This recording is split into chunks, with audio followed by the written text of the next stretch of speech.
இந்த நாராயணபுரத்தினுடைய மக்களை நான் மறக்க முடியாது. நான் இங்கே உங்களை பார்ப்பேன், நான் எதிர்பார்க்கல. இங்கே வருவேன் நான் எந்த பிளான் இல்லை. உங்கள் திருச்சபைக்கு பாஸ்டர் பல வருஷமாக கூப்பிட்டுருந்தாரு, வர முடியல. பொள்ளாச்சி மீட்டிங் நிமித்தமாக அவங்க ஞாயிற்றுக்கிழமை மட்டும் கடைசியத்தில் தெரியும். எனவே டக்குன்னு வந்தேன். அன்றைக்கு மகிமையாக கர்த்தர் கிரியை செய்வார், கிரியை செஞ்சுட்டு இருக்கார். நிச்சயமாய் பாக்கியசாலிகள் விசுவாச மக்களாக இருக்க நீங்கள் உங்களுக்கு நல்ல சபையாண்ட கொடுத்துருக்கிறார், நல்ல போதகரை கொடுத்துருக்கிறார்.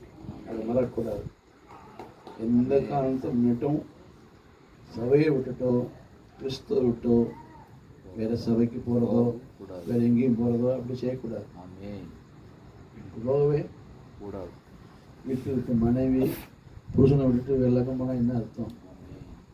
அதே மாதிரி தான் விசுவாசிங்க ஒரு சபையை விட்டு நல்ல ஆவிக்குரிய சபை, சத்திய சபை இருக்குல்ல, அதை விட்டு வெளில போனால் அந்த ஆள் கேஸ் போகணும். நீங்கள் கர்த்தருடைய பிள்ளைகள். பக்கத்தில்